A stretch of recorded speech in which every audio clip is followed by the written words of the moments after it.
जय श्री कृष्णा। आप सबका वैदिक प्रेडिक में स्वागत है।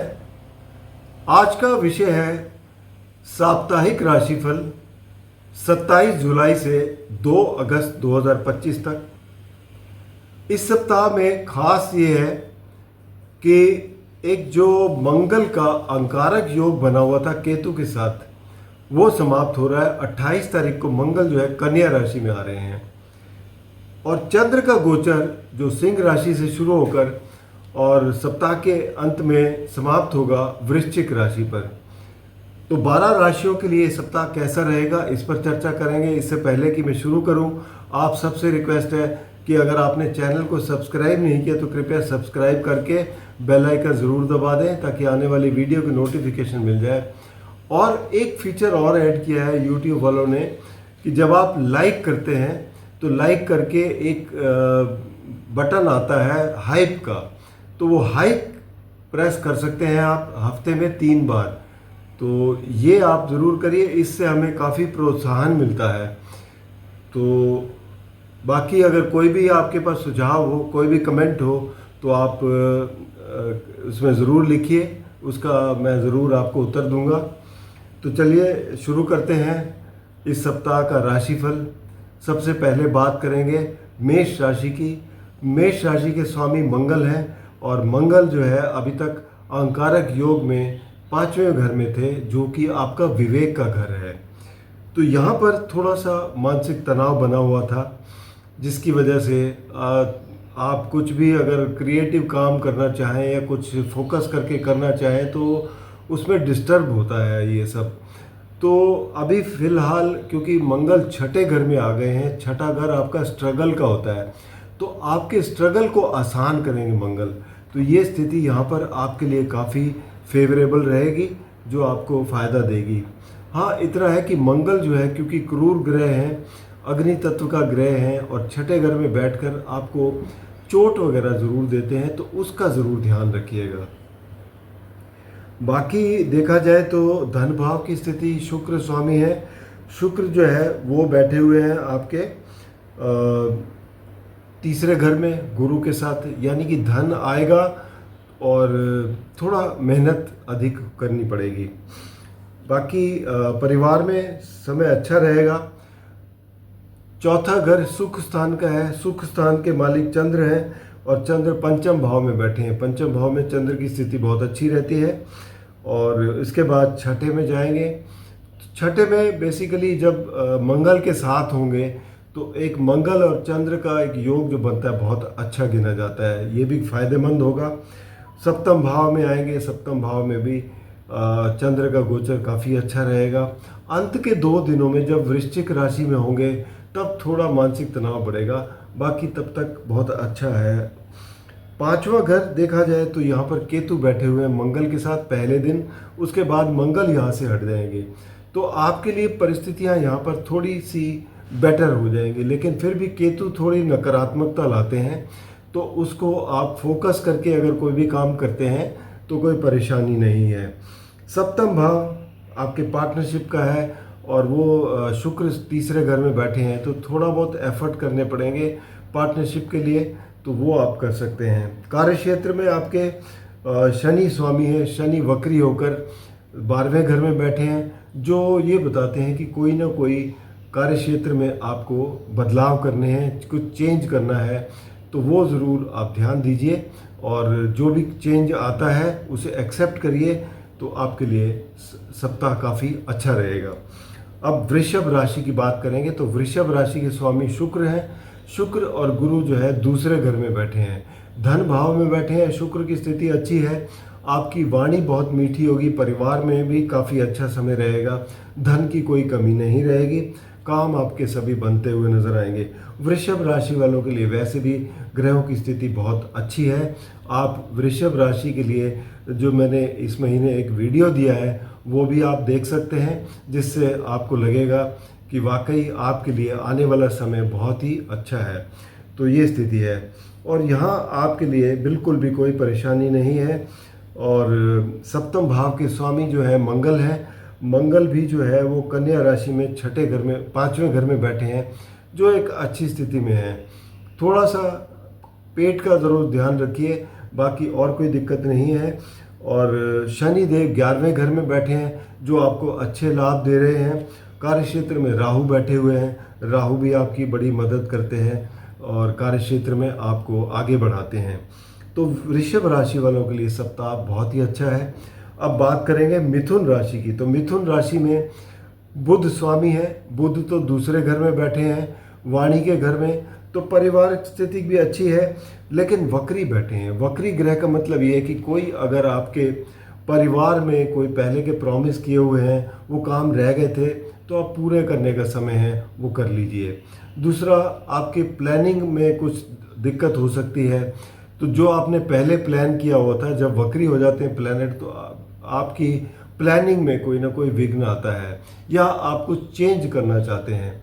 तो आप एक बार सोच लीजिए कि किस तरीके के बदलाव चाहते हैं, तो तभी उसके बाद, अदरवाइज़ थोड़े दिन रुक सकते हैं। तो 11 अगस्त के बाद जो है, जब ये मार्गी होंगे, उसके बाद स्थिति बहुत अच्छी हो जाएगी। और अब बात करेंगे आपके कन्या राशि की बात करें, चौथे घर की। तो यहाँ पर मंगल बैठेंगे और तीसरे घर में केतु और चंद्र होंगे। तो केतु की स्थिति तीसरे घर में अच्छी है।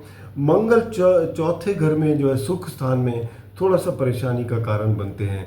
आपके सुख में थोड़ा सा विघ्न हो सकता है, उसको आप ज़रूर नज़रअंदाज ना करें। बच्चे भी जो स्कूल पढ़ते हैं, उन्हें भी थोड़ा अधिक मेहनत करनी पड़ेगी।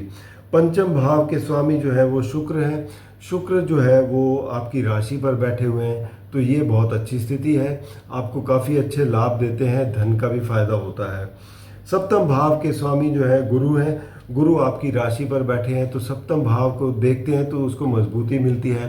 पार्टनरशिप काफ़ी अच्छी रहेगी और आप प्रोग्रेस करते हुए दिखाई देंगे। कार्य क्षेत्र की बात करें तो यहाँ पर स्वामी हैं गुरु, और गुरु जो है वो बैठे हुए हैं आपकी राशि पर। तो बेसिकली आपको कार्य क्षेत्र में अपने एफर्ट से जो भी काम करते हैं उसमें सफलता प्राप्त होगी। तो यहाँ पर स्थिति अच्छी है। शनि भी बैठे हुए हैं 10वें घर में, ये भी आपको एक कर्मठ एक तरीके से आप मेहनत करते हैं और उसमें अच्छे परिणाम दिखाते हैं। राहु नवम भाव में बैठे हैं, तो ये भी अच्छे हैं आपके लिए। तो ओवरऑल मिथुन राशि वालों के लिए भी स्थिति काफ़ी अच्छी है। अब बात करेंगे कर्क राशि वालों की। तो कर्क राशि के स्वामी चंद्र हैं। चंद्र गोचर शुरू कर रहे हैं दूसरे घर से, मंगल और केतु के साथ बैठे हैं। मंगल 28 तारीख को शिफ्ट हो रहे हैं तीसरे घर में, जो मंगल की स्थिति बहुत अच्छी हो जाएगी। तीसरे घर में पराक्रम का स्थान है, मंगल की वहाँ पर पराक्रम में बहुत ही बड़ा योगदान रहता है। चंद्र क्योंकि आपके राशि के स्वामी हैं, तो दूसरे घर से स्टार्ट करके ये पंचम भाव तक जाएंगे, तो ओवरऑल स्थिति सप्ताह भर अच्छी रहेगी। और केतु बैठे रहेंगे दूसरे घर में, जो थोड़ी बहुत नकारात्मकता है उसे दूर करने की कोशिश करें, तो परिवार में समय अच्छा रहेगा और धन की तो कमी नहीं रहेगी। और इसके बाद बात करें आपके चौथे घर की। तो चौथे घर के स्वामी शुक्र हैं। शुक्र द्वादश भाव में बैठे हैं। द्वादश भाव में बेसिकली ये देखा जाए कि आप हो सकता है घर से कहीं दूर जाएं, लंबी यात्रा पे जाएं, या अपने लिए कुछ लग्जरी आइटम जुटाएं, उन पर खर्चा करें, ये सब पॉसिबिलिटी दिखती है। पंचम भाव के स्वामी मंगल हैं। मंगल जो है वो बैठे हुए हैं तीसरे घर में, तो तीसरे घर में मंगल की स्थिति काफ़ी अच्छी है। आप अपने पराक्रम से आगे कुछ अचीव कर पाएंगे, ये दिखाई देता है। पार्टनरशिप की बात करें तो सप्तम भाव के स्वामी हैं और यहाँ पर शनि देव स्वामी हैं। शनि देव भाग्य स्थान में बैठे हैं, जो कि आपके लिए एक किस्म से अच्छे हैं। तो भाग्य स्थान में ये आपको मदद करते हैं आपके आगे बढ़ने के लिए। तो पार्टनरशिप भी ठीक रहेगी। लेकिन शनि वक्री हैं। वक्री का मतलब ये होता है कि आपके कुछ पुराने अगर पेंडिंग काम है, कुछ पार्टनरशिप से रिलेटेड, बिजनेस से रिलेटेड, तो वो पूरे कर लीजिए, ये बताते हैं। और राहु 8वें घर में बैठे हैं। राहु ऐसे हैं ग्रह 8वें घर में कि कहीं ना कहीं थोड़ी बहुत परेशानी या तो दे सकते हैं, क्योंकि बहुत ही अनप्रेडिक्टेबल है राहु भी और 8वां घर भी। तो इससे थोड़ा सा सावधानी रखिए। कोई भी अगर ऐसे परिणाम आते हैं तो उसको बड़े फोकस होकर देखिए कि क्या इसमें किया जा सकता है। 10वें घर के स्वामी जो हैं वो आपके बन जाते हैं मंगल, और मंगल योग कारक भी हैं आपके लिए। तो ओवरऑल मंगल की स्थिति अच्छी है, जो आपके कार्य क्षेत्र में आप अपने पराक्रम से आगे बढ़ते हुए दिखाई देंगे। तो यहाँ पर आपके लिए सप्ताह में देखा जाए तो सिर्फ राहु की स्थिति को थोड़ा सा परेशानी लग रही है, बाकी और कोई दिक्कत नहीं है। अब बात करेंगे सिंह राशि की। तो सिंह राशि में जो केतु गोचर कर रहे हैं, चंद्र भी है साथ में और मंगल भी है पहले दिन। मंगल तो दूसरे घर में चले जाएंगे, लेकिन केतु यहाँ रहेंगे, तो थोड़ी बहुत नकारात्मकता जो है उसे दूर करने की कोशिश करें। चंद्र भी आगे चले जाएंगे, लेकिन द्वादश भाव के स्वामी हैं, तो जहाँ भी जाएंगे थोड़ा बहुत तनाव बना रहेगा, खर्चे बढ़ते रहेंगे, लेकिन क्योंकि इनकी पोजीशन बहुत जल्दी बदलती है इसलिए इनके परिणाम भी बहुत जल्दी बदलते हैं। तो ये स्थिति रहती है। स्वामी सूर्य हैं, सूर्य जो है वो बैठे हुए हैं कर्क राशि में, जो कि द्वादश भाव है। अब द्वादश भाव में स्थिति ठीक नहीं रहती है। ओवरऑल बेसिकली यही दिखाई देता है कि आप स्वास्थ्य का भी ध्यान रखें और खर्चों पर भी नियंत्रण करने की ज़रूरत पड़ेगी। ईगो तो वहाँ वैसे ही समाप्त हो जाती है 12वें घर में, तो उसकी कोई चिंता नहीं है। बस इन्हीं बातों का आपको ध्यान रखना है। आय भाव के स्वामी जो है और आपके संचित धन के स्वामी बुध हैं। बुध भी 12वें घर में बैठे हैं और वक्री होकर बैठे हैं। तो यहाँ पर आपके इस सप्ताह खासकर खर्चे बढ़ते हुए नजर आए हैं। यहाँ पर आपको बहुत ज़्यादा फोकस करके चलने की ज़रूरत है अपने धन को लेकर, तो इस बात का ज़रूर ध्यान रखें। चौथा घर देखा जाए तो मंगल स्वामी है, मंगल दूसरे घर में बैठे हैं, तो प्रॉपर्टी से हो सकता है आपको कोई लाभ मिले, ये दिखाई देता है। बाकी आपकी वाणी थोड़ा तीखी होगी, उस पर थोड़ा ध्यान देने की ज़रूरत है। ओवरऑल सिचुएशन, शनिदेव 8वें घर में बैठे हैं, आपकी ढैया भी चल रही है।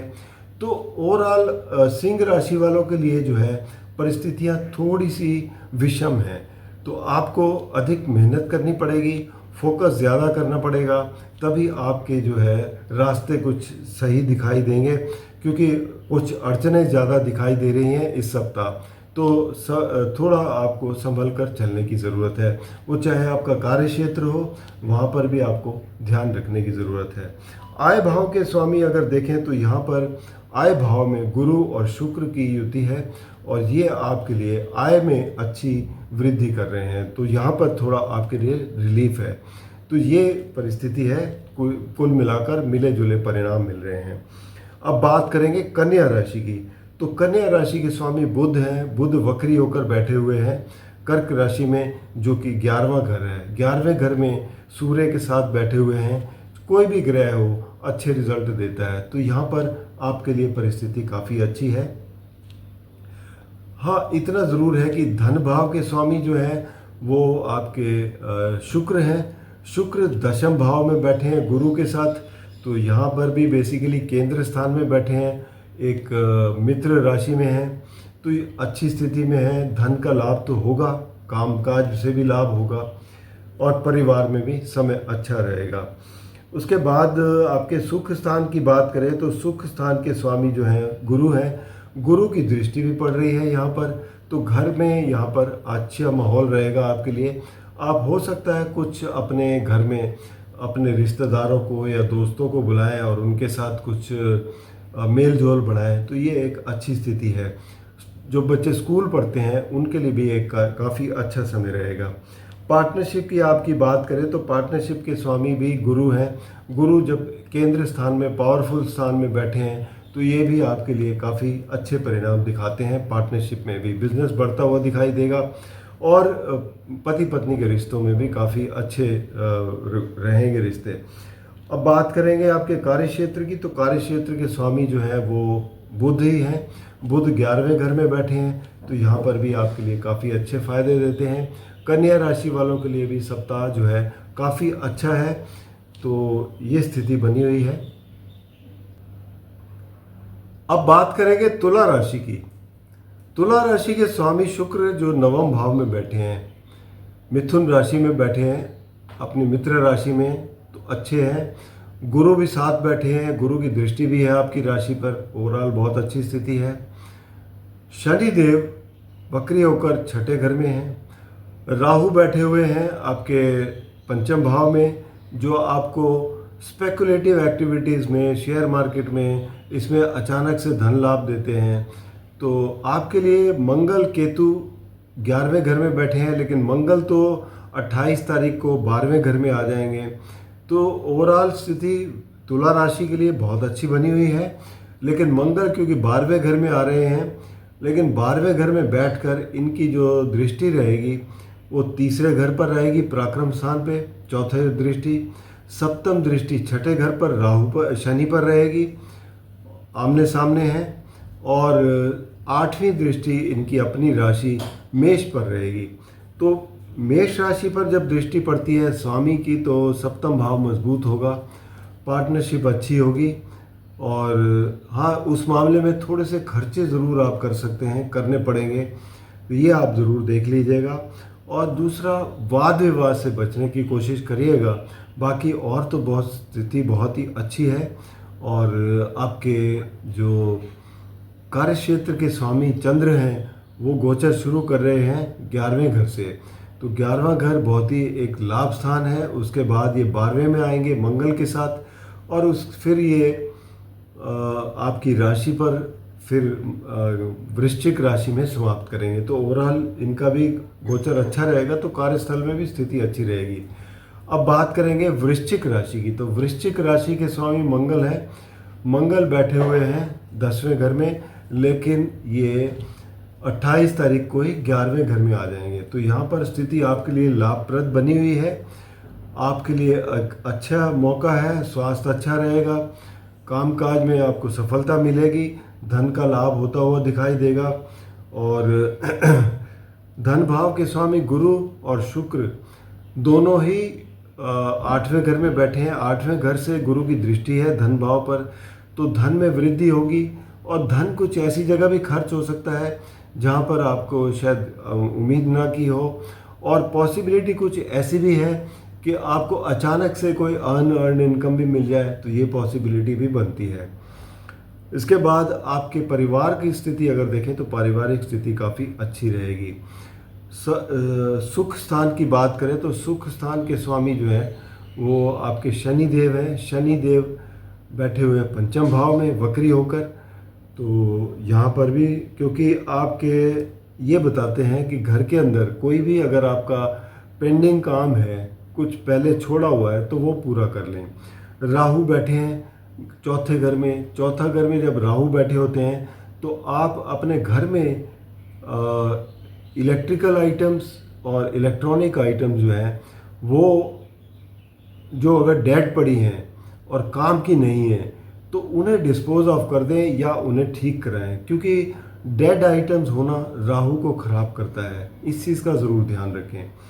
बाकी पार्टनरशिप के स्थान की बात करें तो पार्टनरशिप के घर में शुक्र स्वामी है और शुक्र जो है वो 8वें घर में बैठे हैं। तो शुक्र 8वें घर में अच्छे रिजल्ट देते हैं। तो यहाँ पर आपको पार्टनर से फ़ायदा हुआ, धन का फ़ायदा मिलता हुआ नज़र आएगा। और कार्यक्षेत्र अगर देखें तो यहाँ पर सूर्य स्वामी हैं और सूर्य जो है वो बैठे हुए हैं आपके 9वें भाव में, और 9वें भाव में बुध के साथ बैठे हैं बेसिकली। तो सूर्य की स्थिति अच्छी है, तो यहाँ पर आपको कोई परेशानी नहीं है, कार्यक्षेत्र में आप काफ़ी अच्छा कर पाएंगे। केतु बैठे हैं, थोड़ा सा नकारात्मकता लेके आते हैं, तो उसको दूर करने की कोशिश करिए। अपना फोकस काम पर बनाए रखिए ताकि उसकी वजह से, नेगेटिविटी की वजह से कोई दिक्कत ना आए। अब बात करेंगे धनु राशि की। धनु राशि के लिए देखा जाए तो स्वामी जो है गुरु हैं, जो सप्तम भाव में बैठे हैं शुक्र के साथ। तो सप्तम भाव में जब बैठे हैं तो ये आपकी राशि पर भी देखते हैं, एकादश भाव में उसको भी देखते हैं जहाँ लाभ स्थान है, लाभ भी वृद्धि करते हैं। और 9वीं दृष्टि पड़ती है पराक्रम स्थान पर, पराक्रम में वृद्धि करते हैं। ओवरऑल आपके लिए यहाँ पर बहुत अच्छी स्थिति है, आप लोगों तक पहुँच पाएंगे, ये एक बहुत बड़ी बात है। धन भाव के स्वामी जो है वो शनि देव हैं। शनि देव बैठे हुए हैं आपके चौथे घर में, आपकी ढैया भी चल रही है, वक्री बैठे हैं चौथे घर में। तो यहाँ पर घर में सुख स्थान में थोड़ी सी परेशानी है, तो कोई अगर पेंडिंग काम है तो वो ज़रूर कर लीजिए, ताकि आपके लिए परेशानियों का वो कम हो, बोझ कम हो। राहु बैठे हुए हैं आपके तीसरे घर में, जो आपको पराक्रम में मदद करते हैं, कम्युनिकेशन में मदद करते हैं, यात्राओं में आपकी मदद करते हैं। तो ये स्थिति आपके लिए है काफ़ी। और इसके अलावा बुध और सूर्य ये बैठे हुए हैं आपके 8वें घर में। तो 8वें घर में सूर्य की स्थिति अच्छी नहीं गिनी जाती है। बुध भी थोड़ा सा, क्योंकि वक्री बैठे हैं, इस वजह से परेशानी थोड़ी बहुत करेंगे, कम्युनिकेशन में दिक्कत हो सकती है आपको। इन सब बातों का आपको ध्यान रखने की ज़रूरत है। कार्यस्थल की बात करें तो कार्यस्थल के स्वामी जो है वो बुध ही हैं, 8वें घर में बैठे हैं। जो ये वक्री होकर बैठे हैं, ये बता रहे हैं कि कोई मेजर ट्रांसफॉर्मेशन चाहिए आपके कार्यक्षेत्र में, तभी आपके लिए आगे प्रोग्रेस बनेगी। तो वहाँ पर आप फोकस बढ़ाइए, जो कुछ भी करना है आपको उसके अपने प्रोग्रेस के लिए ज़रूर करिए। तो ये सप्ताह आपके लिए थोड़ा सा कार्यक्षेत्र में रिव्यू करने की बात है। अब बात करेंगे मकर राशि की। तो मकर राशि के स्वामी शनि देव हैं। शनि देव वक्री होकर तीसरे स्थान में बैठे हैं, पराक्रम स्थान में। तो शनि देव की स्थिति काफ़ी अच्छी है, जो आपको काफ़ी एफर्ट से लेकिन लाभ देती है, धन का भी लाभ देती है, और वैसे भी आपके काम भी आपकी मेहनत से पूरे होते हैं। और कुछ पिछले छूटे हुए काम हैं, हो सकता है वो भी अब पूरे हो जाएं, ऐसा प्रतीत होता है। उसके बाद अगर देखें तो गुरु और शुक्र छठे घर में बैठे हुए हैं। छठे घर में गुरु और उसकी शुक्र की स्थिति थोड़ी सी कमज़ोर है। तो यहाँ पर लेकिन गुरु जो है पंचम दृष्टि कार्यक्षेत्र पर पड़ती है, जहाँ पर ग्रोथ देते हैं। धन भाव पर पड़ती है, जहाँ पर ये आपको ग्रोथ देते हैं। सप्तम भाव में सूर्य और बुध हैं, बुध वक्री हैं। तो यहाँ पार्टनरशिप के मामलों में परेशानी है थोड़ी बहुत। वहाँ पर आपको एक तो वाद विवाद से बचना है और उनके साथ तालमेल बना के चलना है। और कोई भी ऐसा विवाद खड़ा हो तो कोशिश करें अवॉइड करने की, क्योंकि थोड़े समय की बात होती है और दोनों ग्रह ही जो है ज़्यादा लंबे समय तक नहीं रहते। तो इस वजह से आपको धैर्य रखना है और अपने पार्टनरशिप बनाए रखनी है, समन्वय बनाए रखना है। इसी तरीके से पति पत्नी के रिश्तों में भी आपको धैर्य रखना है। बाकी आपके लिए अगर कार्यक्षेत्र में बात करें तो स्वामी जो है वो आपके बनते हैं शुक्र। शुक्र एक किस्म से छठे घर में बैठे हैं, जो स्ट्रगल बताते हैं। आपको कार्यक्षेत्र में स्ट्रगल करने की ज़रूरत है, अपने दुश्मनों से, अपने स्वास्थ्य से, और अपने ऋण वगैरह कोई हैं तो उन सब से स्ट्रगल करने की ज़रूरत है। तो ये एक किस्म से मिला जुला आपके लिए वो है परिणाम। मंगल और केतु शुरू में तो 8वें घर में बैठे हैं, लेकिन मंगल जो है नवम भाव में चले जाएंगे। तो ये स्थिति जो अंगारक योग बना हुआ था वो समाप्त होगी, उससे आपको राहत मिलेगी। तो मंगल नवम भाव में अच्छे रहेंगे आपके लिए ओवरऑल यहाँ पर स्थिति ठीक ठाक रहेगी। तो तकरीबन ये कह सकते हैं कि एक मिश्रित परिणाम है आपके लिए। अब बात करेंगे कुंभ राशि की। तो कुंभ राशि के स्वामी शनि देव हैं, दूसरे घर में बैठे हैं वक्री होकर। तो ये बताते हैं कि आपके अगर कोई भी पुरानी पेमेंट्स कोई रहती थी तो वो अब मिल सकती है। कोई पुराने काम भी अगर आपके पेंडिंग हैं वो भी कर लीजिए, क्योंकि ये वक्री पीरियड में ऐसे ही स्थितियाँ सामने आती हैं। बाकी और कोई परेशानी नहीं है। हाँ, पावरफुल है, दूसरे घर में बैठे हैं। खाने पीने का ज़रूर ध्यान रखिए, क्योंकि अगर आप खाने पीने का ध्यान नहीं रखेंगे तो ये शनि देव जो है वात दोष प्रकट करते हैं, जिससे गैस्ट्रिक ट्रबल वगैरह हो सकती है, स्टमक में दिक्कत हो सकती है, बोन्स में प्रॉब्लम हो सकती है। ये सब आपको देखने की ज़रूरत है। पारिवारिक स्थिति भी थोड़ा सा आपको ध्यान देने की ज़रूरत है। इसके अलावा सुख स्थान की बात करें तो सुख स्थान के मालिक जो हैं वो आपके बनते हैं शुक्र, और शुक्र बैठे हुए हैं आपके बेसिकली तो पंचम भाव में। तो पंचम भाव में गुरु और शुक्र की स्थिति जो है वो काफ़ी अच्छी है, जो आपको फ़ायदा देती है, धन लाभ भी देती है। एजुकेशन में आप कुछ अच्छा कर पाते हैं, क्रिएटिविटी फील्ड में आप कुछ अच्छा कर पाते हैं। तो ये स्थिति यहाँ पर आपके लिए बहुत अच्छी है। आपकी सोच बहुत पॉजिटिव रहती है। पार्टनरशिप की बात करें तो पार्टनरशिप के घर में जो है देखा जाए तो मंगल और केतु बैठे हुए हैं, साथ में चंद्र का गोचर भी शुरू हो रहा है, लेकिन मंगल जो है 8वें घर में चले जाएंगे। तो बेसिकली आपके लिए मंगल की स्थिति जो है वो कार्यक्षेत्र के स्वामी है और 8वें घर में बैठेंगे। 8वां घर ट्रांसफॉर्मेशन का होता है, जो अब ये बता रहा है कि आपके लिए जो आपका वर्क एरिया है, प्रोफेशनल एरिया है, वहाँ पर आपको थोड़ा बदलाव लाने की ज़रूरत है। और मंगल जैसे ही यहाँ पर आएंगे तो कोई ना कोई ऐसी चीज़ शुरुआत होगी जो आपको फोर्स करेगी कि कुछ ऐसे बदलाव लाए जाएं ताकि आप जो है अपने आगे प्रोग्रेस कर सकें। तो इस पर ज़रूर फोकस करिए ताकि आपके लिए परेशानियां ना बढ़ें। बाकी जो केतु की वजह से थोड़ी सी नकारात्मकता है, क्योंकि केतु अकेले होंगे यहाँ पर, तो अकेले केतु की वजह से बहुत ज़्यादा प्रॉब्लम नहीं होती है। ओवरऑल स्थिति आपके लिए ठीक रहेगी यहाँ पर। अब बात करेंगे मीन राशि की। मीन राशि के स्वामी गुरु हैं। गुरु और शुक्र चौथे घर में बैठे हैं, सुख स्थान में। गुरु चौथे घर में एक अच्छी स्थिति है, केंद्र स्थान है, और एक तो आपके राशि स्वामी हैं तो काम आपके सहजता से निकलेंगे। कार्यक्षेत्र के भी स्वामी हैं, वहाँ पर दृष्टि भी है गुरु की, तो यहाँ पर भी आपकी मदद करेंगे कार्यक्षेत्र में। तो ओवरऑल स्थिति आपके लिए ठीक है। धन भाव के स्वामी जो है वो देखा जाए तो मंगल है। मंगल बैठे हुए हैं छठे घर में, लेकिन ये 28 तारीख को आ जाएंगे सप्तम भाव में। तो सप्तम भाव में मंगल की स्थिति देखा जाए तो धन के लिए तो ठीक है, लेकिन देखा है पार्टनरशिप या पति पत्नी के रिश्तों के लिए पर थोड़ा सा परेशानियां लाने वाली है। तो उसका आपको ज़रूर ध्यान रखना है, अपने पार्टनर समन्वय बना के चलना है, पार्टनर्स के साथ वाद विवाद में ना पड़ें, तो ये आपके लिए काफ़ी अच्छा रहेगा। ओवरऑल स्थिति आपके लिए ठीक है, लेकिन बस यहीं पे ध्यान रखना है। कार्यक्षेत्र में आप बहुत अच्छा कर पाएंगे।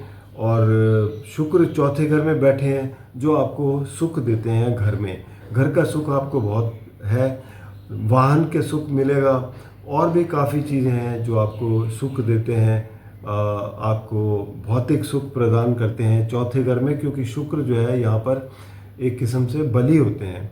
हालांकि मीन राशि के लिए शुक्र जो है तीसरे और 8वें घर के स्वामी हैं, लेकिन उसके साथ साथ कुछ ना कुछ परेशानियां भी लेके आ सकते हैं, लेकिन ओवरऑल स्थिति आपके लिए ठीक है। तो ये थी 12 राशियों के लिए साप्ताहिक राशिफल। और व्यक्तिगत रूप में अगर आपको लगता है कि कोई भी परेशानी है तो आप नीचे दिए हुए नंबर पर संपर्क करके अपने जन्म का विवरण देकर कुंडली का विश्लेषण करवा सकते हैं। क्योंकि देखिए ये जो विश्लेषण होता है गोचर के बेस पे होता है।